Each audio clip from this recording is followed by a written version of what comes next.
I think Shinji's becoming an incel. So much more than fun and games at the Cartoon Cabal. Beyond what's just in the name at the Cartoon Cabal. See just at what cost comes fame at the Cartoon Cabal. So much more than fun and games at the Cartoon Cabal.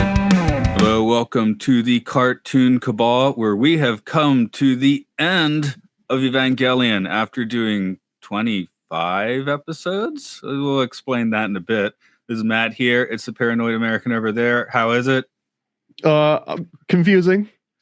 Okay, right. We're just talking about the chronology of how to watch this because again, we're at the end, kind of, not quite, but it is our first view of all of this. So when you get to the end of Evangelion, it is kind of confusing exactly how to watch it. The TV show completed in 1996 to weird controversy. After that, Anno had weird depression and lots of hate mail from fans. A lot of people still liked it. It's kind of like, I guess, when when the Star Wars cycle ends or whatever, right? That I think it had that kind of vibe in Japan.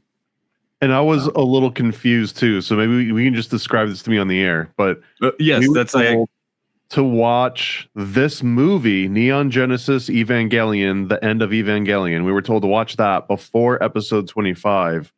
However, through watching this movie, I saw a title screen that said episode 25. So is this just a long director's cut version of episode 25? Is that what's going on? You watched 25. That was with all the weird metaphysical interviews, right?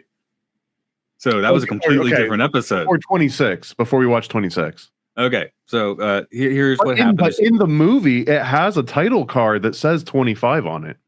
Yes, just to add to the confusion. So the series ends. It's 26 episodes. The ending's not clear. They ran out of all the money, which, I mean, we've been noticing up through 25 that, money's gone. Plot's changing. Anno is changing the plan as we go. It's on paper napkins now, all the animation. Yes. We're basically I wouldn't have been that. The previews at the end basically weren't they? So they do 25, 26. They have different titles. About half a year later, there is Death Rebirth, put into theaters. Death is just a summary of the first 24 episodes. So it's a compilation of things seen before. And then it ends with the first 25 minutes of this movie, which apparently they did start working on after episode 26. At some point, Anno just this is a different 25 and 26. So Death Rebirth, we don't need to watch. That's been made clear that Death and Rebirth, no point in watching that. End of Evangelion comes out about a year and a half later, 97. Death and Rebirth had promotion in the theater. So, it had posters and stuff. By this time, Anno was just like, I'm just trying to kill this project. They barely promoted the thing. And then it became really successful anyway. This was the fourth most successful film in Japan in 1997, which that's kind of a mind blower. It doesn't feel like the fourth most successful film of anything. That's not to say I don't like it. I just don't see audiences, congregating around it.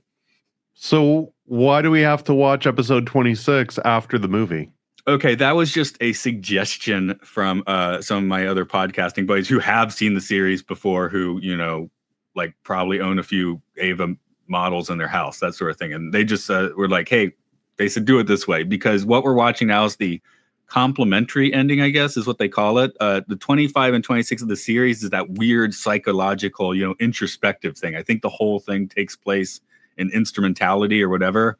This is the one that takes place mostly outside. So you see what's actually happening. So once everyone is put into this brain soup, that's the 25 that we watched last week. It's very confusing. That was kind of the biggest stress getting into the show. It's like, how are we going to do when we get to the end?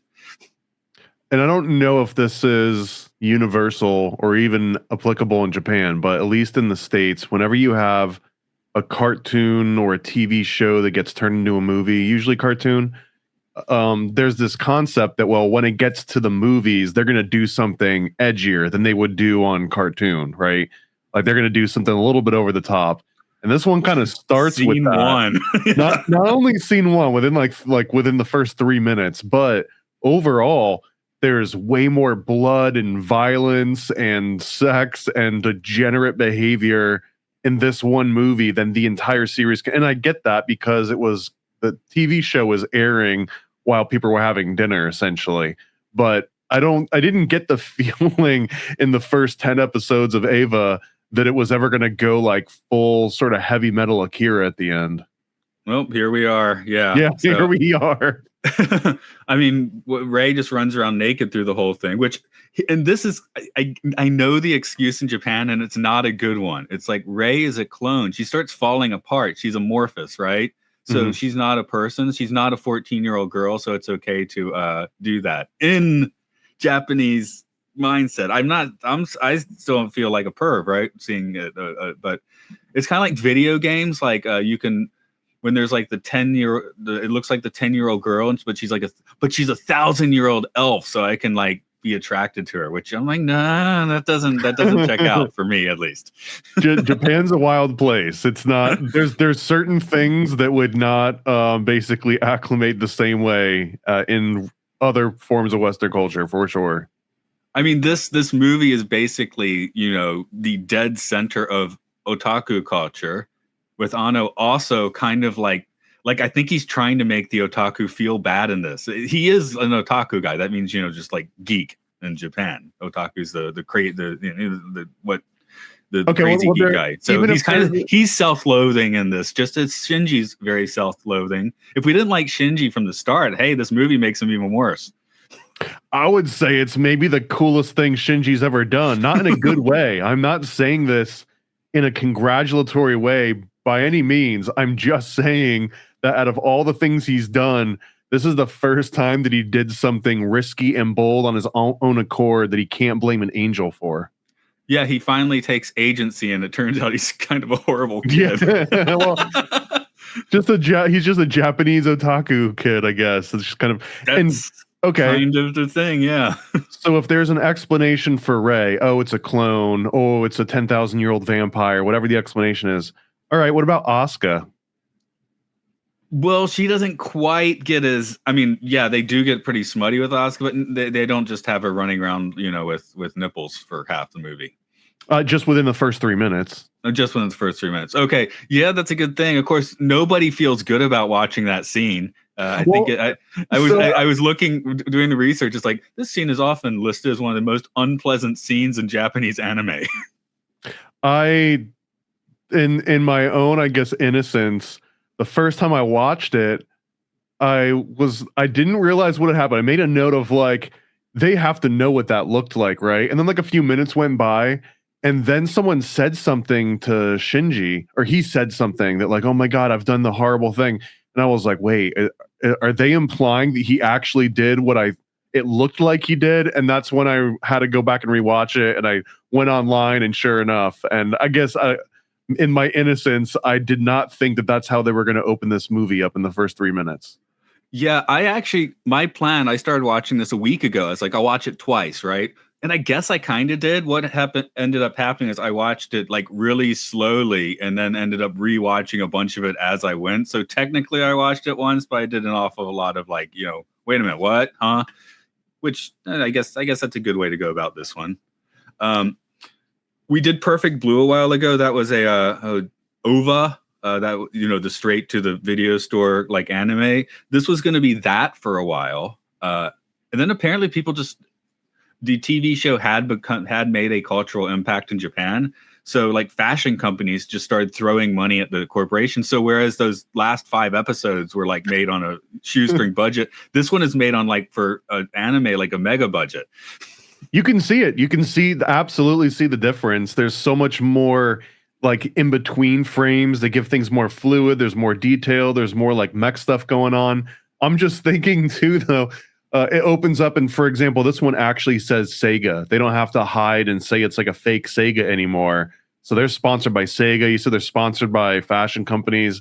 I just wonder, your company decided to back and promote this movie. You're in the theater. You brought your family. The first 3 minutes play by. You're like, yeah, I'm so glad that we've made this movie the center of our promotion for Q4. A late 90s fashion company? Sure. Okay, yeah, fair enough. That's weird Abercrombie and Fitch territory, right? Yeah, I guess it's like something about Mary just came out, so it's kind of like in vogue. Robert Mapplethorpe had been kicking around a few years before that, right? I mean, fashion companies are into this stuff at the time, I think. There's a few other things that took me a little bit off. For example, in this movie, they don't pronounce it seal, they pronounce it Sile, and I wasn't sure if like what reality was anymore. Oh, okay. Well, then this movie did its job in that case. Let me see. There were actually some really bizarre early versions of the plot for this, which ones that didn't actually make it into the final movie. Yeah, I have an insane amount of literature about this movie because it's the kind of the dead center of otaku. So when I think of something, I have to start looking for it. I don't know, riff for a second. I'll get back to you in a second. Okay. So there's a few other things. This movie, it does a pretty good job of explaining all of the unanswered questions I had, or at least most of them, more than I thought they were ever going to be capable of. I remember even saying that in one of the previous episodes, how are they going to wrap all this up? How are they going to make it make sense? They do a decent job, but at the expense of, if you've never seen any of the previous episodes and you just go and watch this movie, I don't understand how anyone could figure out what's going on. They would have to be lying to be like, oh no, yeah, I know, I get it. I followed along. Like there's zero chance anyone would understand anything going on in this movie without going through the first 25 episodes to get there. No, and it's the 4th highest grossing movie in Japan of that year. That's insane. So that means that there had to be a significant number of people that went in and watched this movie blind without any context. I guess theoretically, if you had gone to see the one put in theaters about 6 months before, which was the Death Rebirth, if that was your first Eva and then you came to this, you'd be mighty confused, but not as confused. You had that 60-minute recap that would have helped, I'm sure. So well, we watched all of it, sometimes more than once per episode, and it was still confusing. Again, until you get here, and then it almost feels like someone really got to think through all the ramifications of the previous story and then like tie little nice bows in the ends of all of them. So like one of the main ones was that this instrumentation project, which they were all working towards, and essentially the covert Ikaru, I'm going to get these names wrong for the rest of my life, but that Shinji's dad was working towards this concept where humanity consolidates into a single life form using Evas, and that once you create this single life form, a new evolution of life will evolve out of that thing, but it will no longer be human. It'll be like some next level thing. That's kind of the broadest stroke I think I can paint. And he gets reunited with his wife, who is currently stuck in Unit 01, right? So it seems Asuka's mom's no too. So maybe that was actually the secret sauce of why you needed these specific people, and they just all happen to be 14. Your mom has to be in the Eva for you to run it. Yeah, so everyone's mom was taking care of them this entire time. Like the Evas were the moms. That was kind of cool. Yeah, and then but it's still like that makes Rei is like a Russian nesting Rei, yeah. Which we did get images that alluded to that, so it wasn't all BS along the way. Okay, here's a proposal of what this movie would have been from the guy who designed the mechs. I'm now reading one of his it involved the Eva 01 attacking the headquarters of the German branch of Nerve in possession of a weapon called the Long Range Universal Invasion Cannon, or Dead God's Spine. In the scenario, there would have been a war between Evangelions in a world affected by mysterious rays of light capable of turning people into werewolf-like creatures. Nerve's base would have been a sterilized stronghold surrounded by wolfmen. Shinji in a flashback would have become his Eva, with which he would have swapped bodies. The Eva pilots would have been in politics, blah, blah, blah. Shinji would have run with the werewolves, acclaimed as their king, while Rei would have cold-bloodedly killed a werewolf, saying she hates animals. It's probably good that this isn't what happened. That doesn't sound anything like any other plot point that had come up before that. It would have been so weird. It just turns into a werewolf movie. It almost sounds like you're describing Dusk Till Dawn, but the Neon Genesis Evangelion edition. Or Princess Mononoke, which did make more money than this movie this year. They came out in the same year. Well, this is not Ghibli animation. Well, Mononoke is the most hardcore Ghibli gets too. So, so I think I understand the instrumentation project now. And then he makes this statement that humanity's only purpose was to give birth to these Evas, to then advance to this next step. And then it cuts to Masato, and Masato is looking into the real truth behind the second impact. And now all of a sudden, Masato's like Neo that's broken back into the Matrix and is here to just unlock all the secrets and like tear things down. She kind of makes like a complete 180. It almost feels like a different character. Like I know it's animation and she's drawn the same, but it feels like they got a completely different personality to represent what Masato is now. She's not bad. She's just drawn that way. Well, I do find Masato to be like kind of one of the most interesting characters because her and Asuka are the fun ones. Asuka just turns out to be a little bit, let's call it, I mean, she's bratty, to be honest, and she hates everyone, you know, whereas Masato has this really weird drama thing where she's kind of like, I don't know. I find Masato to be a lot more fascinating, probably because she's not a kid, right? Yeah, I mean, she's like a manic depressive and she's a drunk, but sometimes it just it felt in the series leading up to this that they would just kind of make her act completely detached. But I guess it is a good reminder that they're living in the close to like a post-apocalyptic world as we can get. Oh, well, I kept saying during the proper series, yeah, it doesn't really look that apocalyptic. In this episode, it looks quite apocalyptic. The final scene, they're on like the shores of hell of the past Tokyo 3 or whatever. Well, because it ultimately succeeds. This idea to consolidate it halfway succeeds to consolidate all humans into this big like boil that forms on the earth, and then I guess when you pop it, angels come out or something. I mean, there's a little bit of insinuation of what happens, but it gets thwarted because Rei decides to thwart. I mean, it gets a little complicated, but it doesn't. They don't actually take over humanity, and Shinji ends up becoming the star again.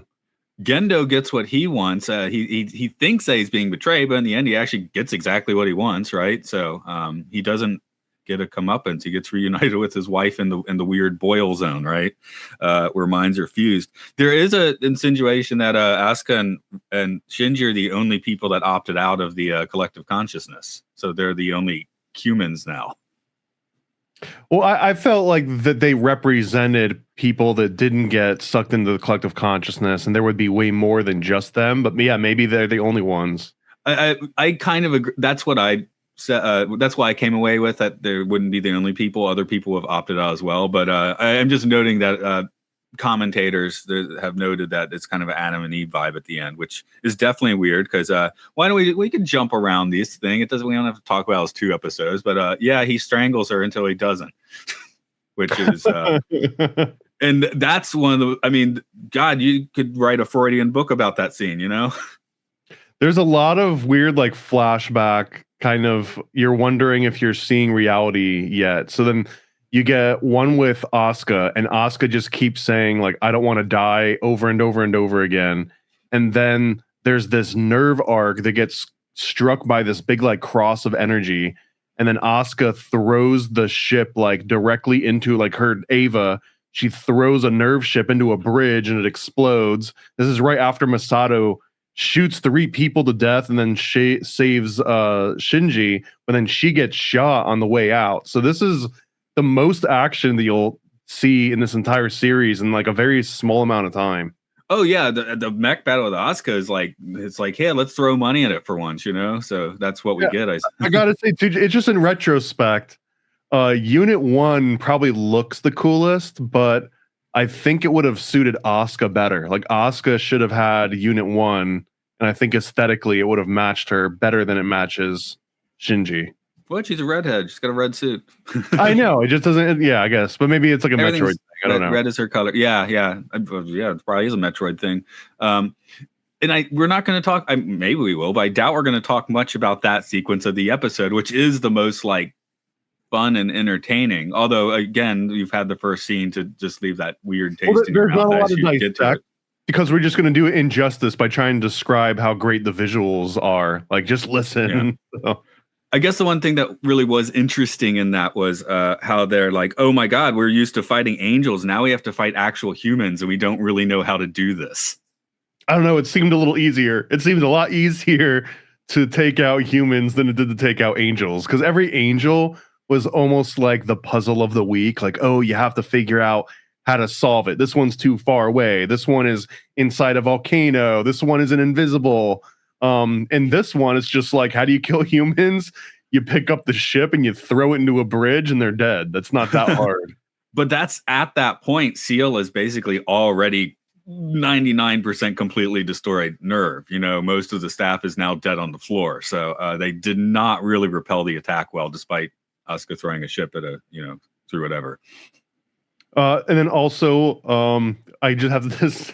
I was sort of keeping tabs on whether or not Shinji is gay during the course of this movie because the meter bounces around a little bit. At the end of the previous episodes, you're like, okay, Shinji's gay now because he gets hit on by this gay angel, and it's like the first person that gives him affection. In this one, Masato kisses Shinji, and she's like, we'll make this more adult later on. Like, hold on, Masato. But then also, like, okay, maybe Shinji's not gay anymore. Masato just fixed him. And she says, this is how grown-ups kissed. We'll get the rest when I get back, all right? And then my note was like, what a tease. Like, she knows she's dying. What a tease. You know? And this is gonna screw Shinji up even more. Now it's like, oh, now I'm back into the confused area. I'm attracted and love Masato, and she's like, let's take this to the next level. But I also know that she's dying. So did she only say this because she knows she's going to die and doesn't have to follow it up with anything? Or it's like, oh my God, Masato loves me. I can't wait to see her. Maybe he didn't realize she was going to die. There's no way that this makes Shinji a better person. And he's 14, 15. He hasn't worked it out yet. He's gonna be a very confused kid, which he is anyway. And Masato just made this way more confusing than it needs to be. It's like, hey, Shinji, I'm going to murder 3 people in front of you, and then I'm going to kiss you, and then I'm going to say something pretty adult to you, and then I'm going to die. Yeah, that's some weird stuff. And then Kaoru comes back in kind of I guess that's already in the headspace, so that's not a flashback. That is Kaoru. Or is it? Yeah. Also, why is Adam fat now? Pizza. Been delivering pizzas to you noticed that too, right? Like, they show Adam and all of a sudden he's like got a beer belly. And I went and checked. Adam didn't always have a beer belly. Or is that Lilith? It doesn't matter that much, but I think that's anyway, there was the spear stuck in the abdomen before. Maybe that was preventing growth or something. It was keeping it deflated. Yeah. Like you said at the end, you know, what happens if you pop the boil, you know, with collective consciousness inside. Watching everybody get ripped apart and rendered to become part of it was a pretty wild scene. Also, it was kind of, I realized that it was going all south as soon as Asuka starts kicking ass, and you're like, oh wow, she actually just took down like 7 or 8 of these angels, and then they all just come right back to life, and they just pounce on her, and it's over. It's pretty brutal. Yeah, up to that point, my note is it was playing like a James Bond finale on like hallucinogens, you know. And she basically gets impaled by 8 or 9 different angels, and then Unit 1 comes up for Shinji, and they're like, "That's Unit 1, Devil Incarnate." And I was just thinking, it's just Shinji, man. Like, we still know this is Shinji, right? But I guess everyone is terrified of Unit 1 now. Yeah, sorry, I'm just taking, there's a Blood Geyser × Blood Geyser and Waterfall. I'm trying to, Shinji is the devil then. So I'm just trying to figure out where we are in my notes at this point. More angel feeding. We get a full-on, what is it called when a bunch of animals all eat this one thing? Angels. Feeding frenzy. We get an angel feeding frenzy. That's the word I was looking for. So, Rei falling apart. Shinji's mind brought the lens off. Yeah. Well, and Rei's arm falls off, and then everyone melts. And they also describe that the reason and how this is happening is that she's got an AT field because she's also an angel, and that the AT field is what's keeping her form. But like as she starts dropping her AT field, like arms will fall off. And this is when a Kari, he like puts his hand through her boob and then like moves it down inside of her body. And I think that this is him like basically saying like, Rey, you know, follow my plan. And then she doesn't follow the plan. No, not at all. Then we get to actually see one of the seal guy who looks like kind of like an out of shape Cyclops, and he melts a few minutes later. So he's like a little mini Atom. What does it make me think? Yeah, that or like the what's the nasty guy from the Spawn comic book? Looks like a little. John Leguizamo's clown guy, Violator, I think. Violator, there we go. I am specifically thinking of the comic book version. I think in that case, though. Yeah, the fat Violator before he turns into like the bug Violator. Yeah. So the seal guy kind of made me think of that as well a little bit. Maybe it's just late '90s, you know, like visual design styles of the time.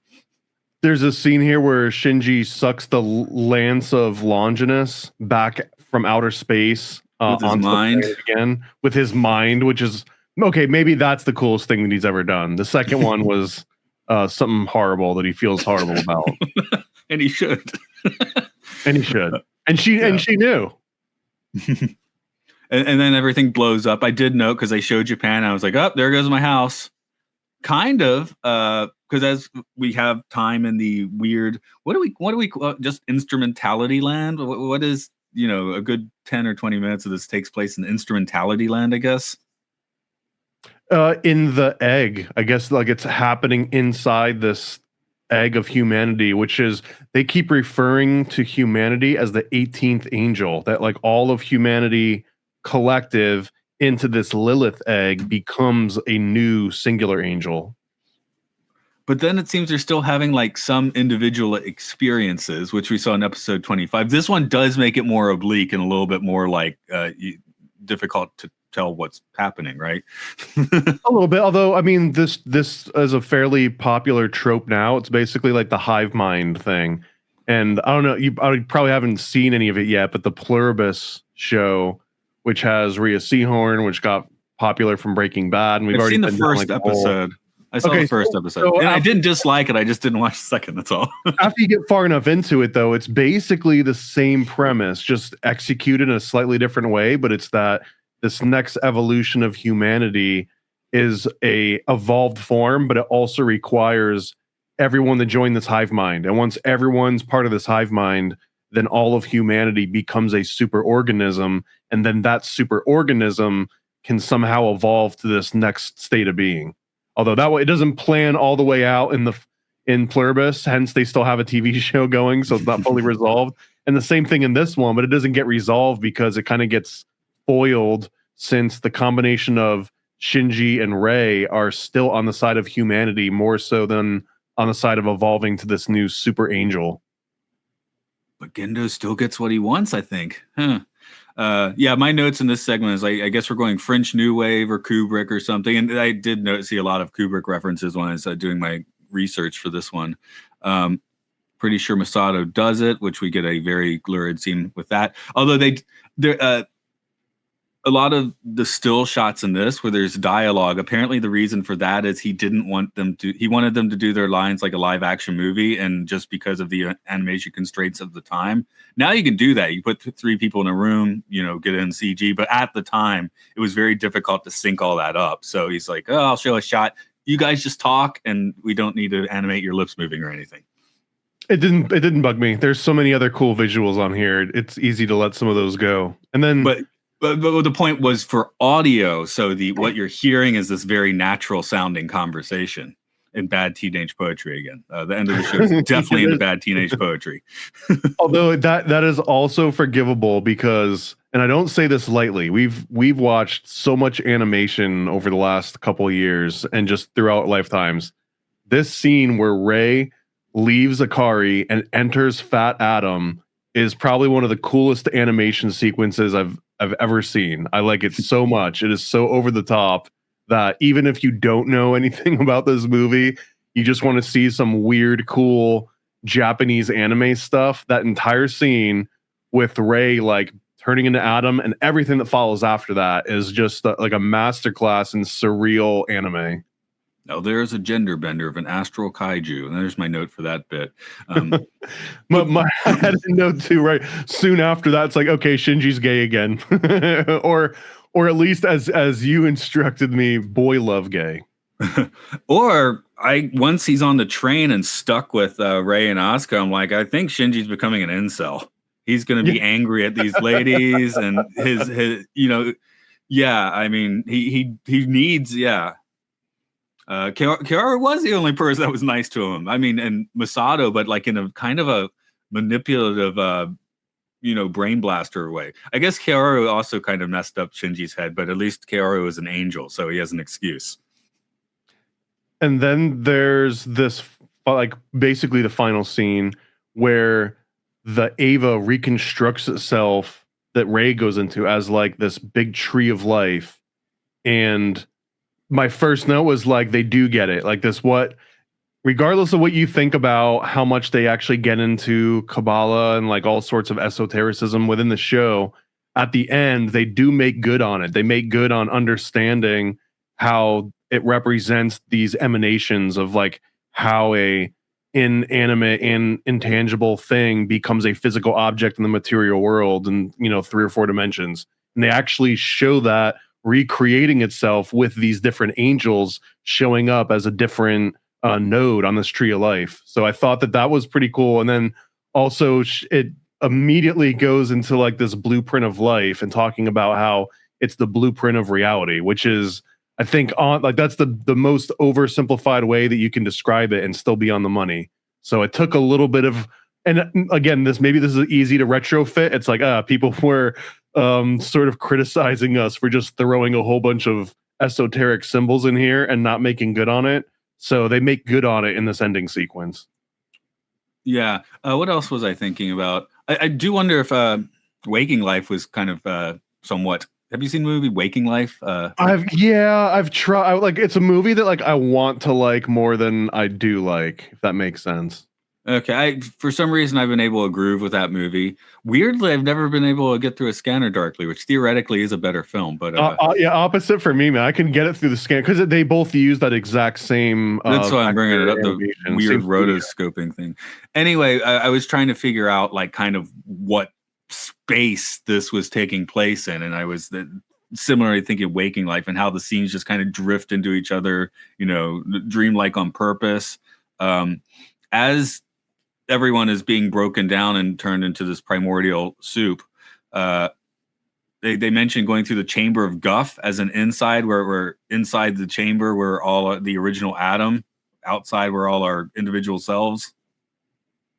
Yeah, this is how you enter this egg of Lilith too, to basically merge with everyone else and turn into the next evolved being. So a human's AT field would be the aura in this case, I suppose, with Rei having a weird synthetic one. But the angel AT fields can stop bullets. They're powerful auras. Yeah. Human auras can't stop. Maybe there are some out there, but I don't know. We also should talk about the music we're getting during this segment. It's all like box air, right?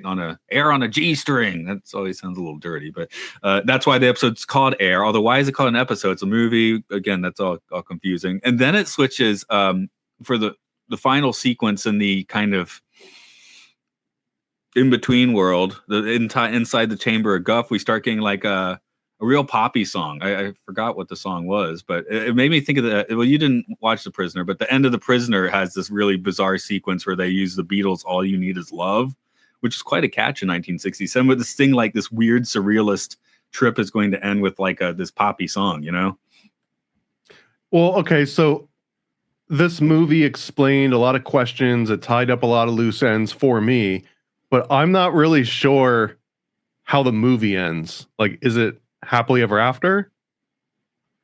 Probably not. Yeah, I'm sitting here trying to think of it. Hold on, I'm trying to see if I can figure out what this song is. Oh, original soundtrack. That could help me because it's talking about all the classical music where I'm looking here.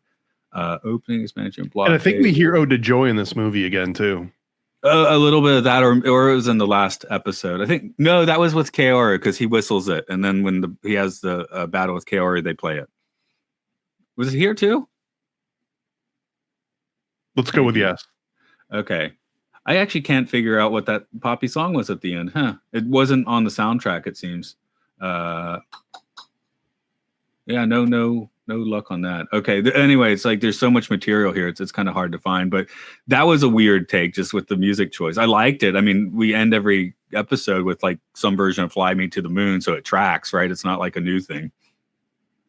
So there was another cool, like, surreal part to the end of that whole sequence where Misato and Rei are just going up and touching people and they pop. So if they touch you, you just explode, like, on touch.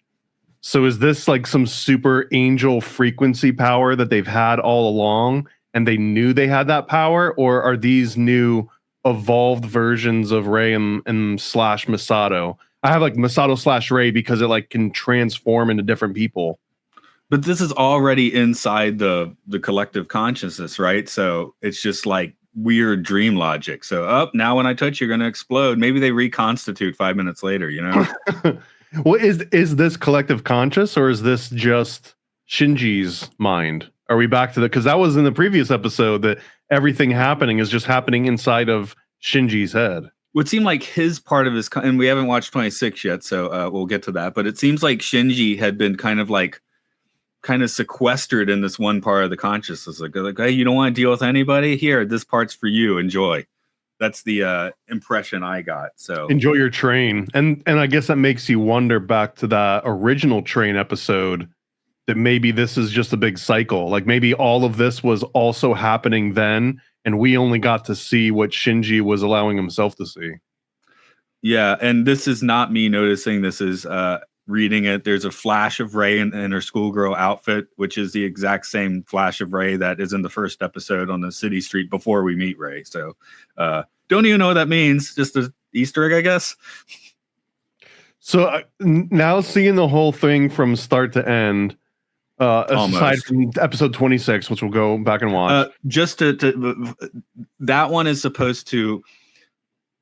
Anna's description is I tied up the show psychologically with the original 26, and this is trying to get more of like the what actually happened vibe out because he couldn't animate it when he did the show. That seems to be the gist of it. So I think we're going to get something. I think we might get a little more of an answer for Shinji watching that last episode, or not. We'll see.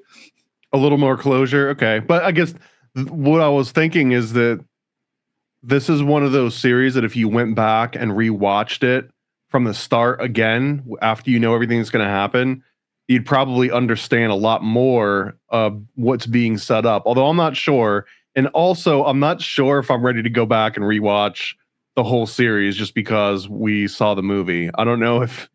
I almost feel that we would be trying to put in more foresight than the actual original writers had, then we would have to put into it. Yeah. Well, so that's kind of what happens with not so much the American version of animation movie, but take Serenity. You go see Serenity. I if you liked it, I loved it. But then you're like, I want to go watch movie. Right? Now I want to go watch Firefly again. You watch 2 episodes. You're like, yeah, good enough. Yeah. And that show's fine, but just like I'm not actually rewatching this whole thing. I don't have time for that. Before Shinji and Asuka leave this space, we get the live action footage. Some of it was filmed in Tokyo. When you see the theater crowd, that is actually a theater crowd watching the Evangelion Death Rebirth movie from several months earlier. So that's kind of fun. So you get that. And then a lot of the footage is one town over. I actually started looking at it. It's like, are those the power towers that are actually near my house? And I was like, no, that's just what they all look like in your valley, dumbass. Is that racist? Is that racist? Yeah, I'm racist against power towers. Yes, power stations. Japanese power towers. Yeah. No, any of them. They all have like the electromagnetic stuff going on. There is a power station on one of my walks. It's like there's a bit of the power station on both sides, and if I stand there for a while, look at my phone, I will start to feel a bit quizzy. So I think there's something to that. I'm the same guy that rants on about Bluetooth, though. I still haven't made friends with my little Fender plug-in amp because it uses Bluetooth. You're still living in the actual past, like not the angel future, but like the normal future. Yeah, not living the angel future yet, where we all have Bluetooth minds. Okay. Let's see. We are creating our own realities in this. I guess that's the point of being inside. Create your own reality. But like we were talking, sometimes the vivid dream is better than the lucid dream. So it seems inside the collective consciousness, you completely create your own reality. You're living the lucid life in there. Where if you're outside and you're your own consciousness, you have to live vivid life where things just happen. How great is life in the non-Lilith egg version of things?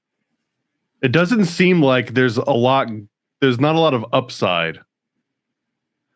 Is there? Well, what are we seeing when we see the live action footage? I mean, we're seeing Tokyo. Honestly, I feel like it's just fan service. I feel like it was just fan service, and then there was like actually no story reason to put that in there, only because it happened so late into the movie. It's practically part of the credits. There was, well, we got the very important scene after that, but I think they actually shot some of this. There was going to be live actors playing Rei, Masato, and Asuka, and and Shinji does not exist in this version of, I guess he's sequestered or whatever, right? So Shinji does not exist in this version. Here we go. The authors have planned a longer live action segment, so maybe they didn't shoot it. The original segment revolved around the character Asuka, who would wake up in an apartment after drinking and spending the night with Toji Suzuhara. I think that's the classmate with whom she would engage in a sexual relationship. Masato would have been the roommate of the apartment next to hers, and Rei, her rival in this series, would have been her colleague and one of her senpai kind of mentors, experiencing a less strained relationship. Shinji would have never existed. So Bob Newhart. Yeah, but walking through the streets of Tokyo 2 City, Asuka would have heard Shinji's voice calling her. So I don't know. That would have maybe. Does that need to be there? And then maybe then we get the last scene. Actually, it doesn't sound like a bad idea. That's something they probably should have done. It would be like a 5-minute sitcom that then deteriorates into like the final scene of this movie. On the with the setup prior to this movie, they could have done anything, and it would have been like, okay, sure, that makes sense. Well, yeah. What else? Do you have anything else you want to say on this one? I feel like we can't really put our final thoughts out until we do watch episode 20. Yeah, I'm waiting. I'm waiting to give like a full series breakdown impression until we do like the very final episode, which apparently brings psychological closure. I don't know what that means. We'll find out. So I also don't know what that means, but and then that'll inform this a little more. That's why I guess the order was a little confusing. So I took the advice I was given of do the movie and then do the final episode. So we'll find out next time if that was a good idea or not. Anyway, you want to tell people what you're up to on the internets and in the real world, the internet where we all have a collective mind, and in the real world where you can order things from your site. That's still on the internet, but then you get a real thing in the real world. Right, you can order a real thing in the real world and become part of the collective mind, and you can do that at just go to paranoidamerican.com. For this year, I've got a whole bunch of specials on different conspiracy themed comics and little sticker packs and things that I promise you will not find anywhere else, because no one else is crazy enough to spend so much time and effort into making conspiracy themed comics like I am. So you want to go to the only place you can get it, go to paranoidamerican.com. Maybe I have chosen to live in instrumentality because everything I do is digital. Podcastia's.org. That's where I do all my podcasts. rovingsagemedia.bandcamp.com. That's where I have all my music. I don't have anything real for you. I will send you nothing. But you can listen to stuff. You can support me on Patreon. And then maybe I'll buy something real, like a guitar or something. Just buy something. Just buy something. From Paranoid American. Just buy something.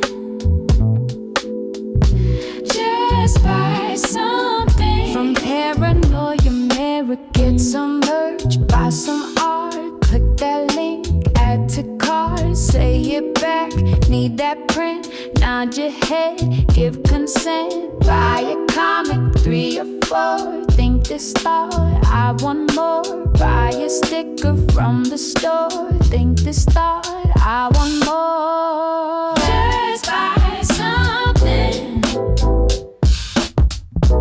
Just buy something from Paranoid American. Just buy something. Just buy something from Paranoid American. Paranoid. Yo. I scribble my life away, driven to write the page. Will it enlighten your brain? Give you the flight, my plane, paper the highs ablaze. Somewhat of an amazing feel when it's real to real. You will engage it. Your favorite, of course, the Lord of an arrangement. I gave you the proper results to hit the pavement. If they get emotional, hey, maybe your language, a game, how they playing it well without Lakers. Evade them, whatever the cost, they are the shapeshift. Snakes get decapitated, met is the apex. Execution of flame you out, nuclear bomb distributed at war, rather gruesome for eyes to see.